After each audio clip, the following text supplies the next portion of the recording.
വസ്തുനിഷ്ഠമാവുന്നതിൽ എന്താ തകരാറ്? പക്ഷേ താങ്കൾ പറയുന്നത് വസ്തുനിഷ്ഠമാണോ ശ്രീ ജയചന്ദ്രൻ? നീതി കിട്ടണം. ശ്രീ ജയചന്ദ്രൻ, താങ്കൾ പറയുന്നത് വസ്തുനിഷ്ഠമാണോ? താങ്കൾ ഇപ്പോൾ പറയുന്നത് വസ്തുനിഷ്ഠമാണോ? വസ്തുത എന്താണ്?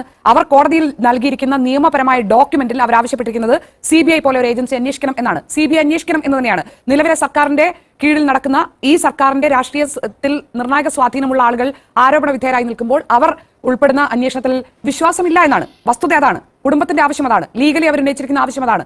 സർക്കാർ നാളെ സത്യവാങ്മൂലത്തിൽ പറയുന്നത്, നാളെ ഹൈക്കോടതിയിൽ പറയുന്നത് ഈ അന്വേഷണം ആവശ്യമല്ല. താങ്കൾ പറഞ്ഞത് കറക്റ്റാണ്. ഇപ്പോഴത്തെ അന്വേഷണ സംഘത്തിന്റെ നടപടികൾ വളരെ സുദീർഘമാണ്, വളരെ കൃത്യമായാണ് അന്വേഷണം മുന്നോട്ട് പോകുന്നത്.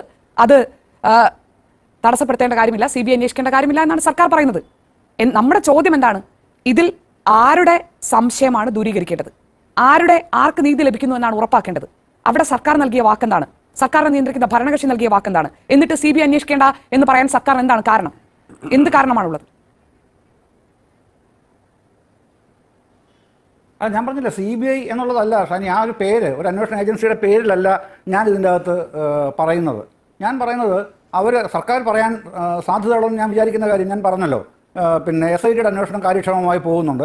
അതുകൊണ്ട് ഇപ്പം മറ്റൊരു ഏജൻസി ശ്രീ ജയചന്ദ്രൻ, അതിൽ ഇത്രയും സാങ്കേതികമായി നമുക്ക് ചുറ്റിത്തിരിയേണ്ട ഒരു കാര്യവുമില്ലല്ലോ. ഈ സർക്കാരുമായി നിർണായക ബന്ധമുള്ള, സർക്കാരിൽ തന്നെ സ്വാധീനമുള്ള ആളുകളാണ് ആരോപണ വിധേയർ, പ്രതിസ്ഥാനത്ത്. അതുകൊണ്ട് ഈ സർക്കാരിന്റെ കീഴിൽ നടക്കുന്ന അന്വേഷണത്തിൽ ഞങ്ങൾക്ക് വിശ്വാസമില്ല എന്നാണ് നവീൻ ബാബുവിന്റെ കുടുംബം പറയുന്നത്. അതിന് ഇപ്പോഴത്തെ അന്വേഷണ സംഘം നല്ല രീതിയിൽ അന്വേഷണം നടത്തുകയാണെന്ന് സർക്കാർ പറഞ്ഞുകൊണ്ടായില്ല. കുടുംബത്തിന് നീതി ലഭിക്കുന്നു എന്ന് ബോധ്യം വരുന്ന തരത്തിൽ ഈ സർക്കാരിന്റെ നിയന്ത്രണത്തിലല്ലാത്ത ഏജൻസി അന്വേഷിക്കണമെന്നാണ് അവരുടെ ആവശ്യം.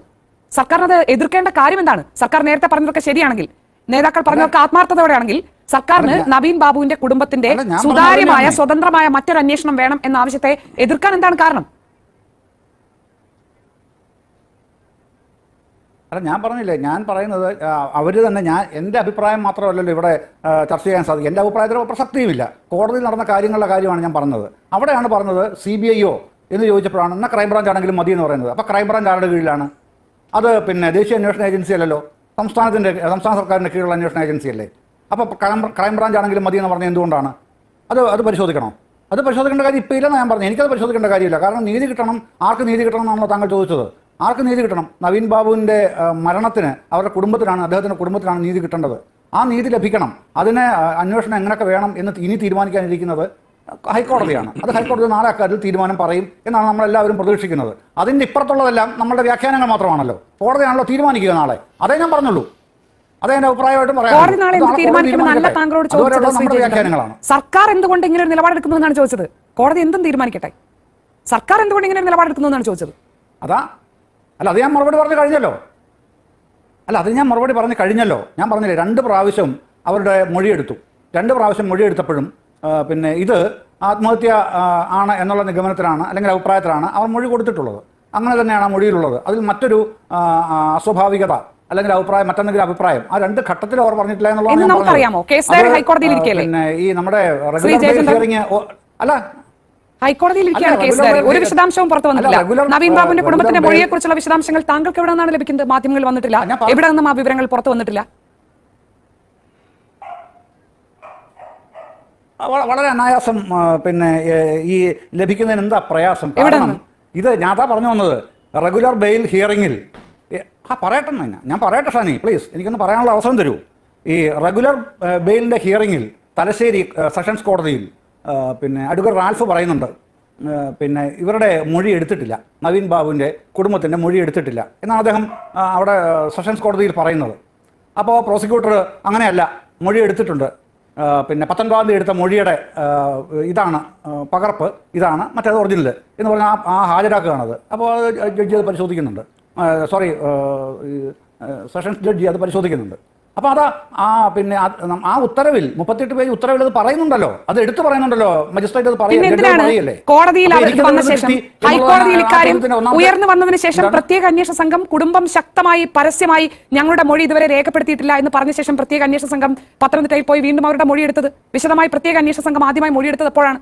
പോട്ടെ, ഈ കേസ് CBI അന്വേഷണം ആവശ്യപ്പെട്ടതിന് ശേഷം മാത്രം, അതുവരെ കളക്ടറുടെ മൊഴി ആദ്യം SHO എടുത്തത് മതി, ഇനി എടുക്കുന്നില്ല എന്ന നിലപാടെടുത്ത പ്രത്യേക അന്വേഷണ സംഘം കേസ് ഡയറി ഹാജരാക്കാൻ ഹൈക്കോടതി നിർദ്ദേശിച്ചതിന് ശേഷം കളക്ടറുടെ മൊഴി വീണ്ടും പോയി വിശദമായി എടുത്തത് എന്തിനാണ്? ഇതൊക്കെ വളരെ സുതാര്യമായും സ്ട്രേറ്റ് ഫോർവേഡായുമാണ് നടക്കുന്നതെങ്കിൽ. ഞാൻ പറഞ്ഞത് ഷാനി എന്നോട് ചോദിച്ച ചോദ്യത്തിനാണ്.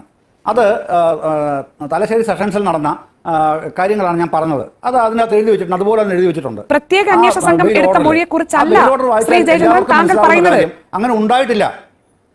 ഈ ജാമ്യാപേക്ഷയ്ക്ക് കഴിഞ്ഞ ശേഷമാണ് പ്രത്യേക അന്വേഷണ സംഘം കുടുംബത്തിന്റെ മൊഴി എടുക്കാൻ തയ്യാറായത്. പ്രത്യേക അന്വേഷണ സംഘത്തിന്റെ കാര്യമല്ല ഞാൻ പറയുന്നത്. പ്രത്യേക അന്വേഷണ സംഘമാണല്ലോ കേസ് അന്വേഷിക്കുന്നത്. നവീൻ ബാബുവിന്റെ കുടുംബത്തിന്റെ അഭിഭാഷകൻ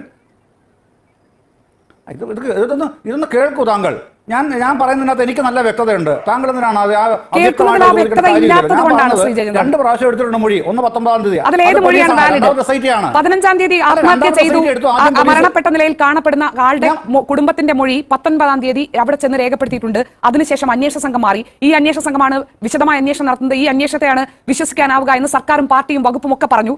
അതിനുശേഷം ശക്തമായ പരാതി കുടുംബം ഉന്നയിച്ച ശേഷം കോടതിയിലും പരസ്യമായും ഉന്നയിച്ച ശേഷമാണ് പ്രത്യേക അന്വേഷണ സംഘം പോയി അവരുടെ മൊഴി രേഖപ്പെടുത്തിയത്. മാത്രമല്ല ഹൈക്കോടതി കേസ് ഡയറി ഹാജരാക്കാൻ പറഞ്ഞപ്പോഴാണ് കളക്ടറുടെ മൊഴി വീണ്ടും പോയി രേഖപ്പെടുത്തിയത്. ഞാൻ കളക്ടറുടെ മൊഴിയിലേക്കൊന്നും വന്നില്ലല്ലോ. അത് പറയേണ്ട സമയത്ത് ചോദിക്കുകയാണെങ്കിൽ ഞാൻ പറഞ്ഞോളാം. ഞാൻ പറഞ്ഞത് അവരുടെ മൊഴി മാത്രമാണ്. അത് 2 ഘട്ടത്തിൽ രേഖപ്പെടുത്തിയിട്ടുണ്ട്. ഒരു ഘട്ടം തലശ്ശേരി കോടതിയിൽ വന്നിട്ടുണ്ട്. അടുത്ത ഘട്ടം പിന്നെ സ്വാഭാവികമായും മാധ്യമങ്ങളിലെല്ലാം വന്നു. ഇനി ഹൈക്കോടതിയിൽ നാളെയാണല്ലോ വരിക.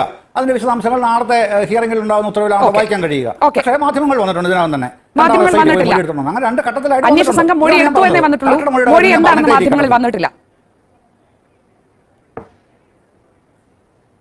ഓക്കെ, ഇല്ല, ശരി.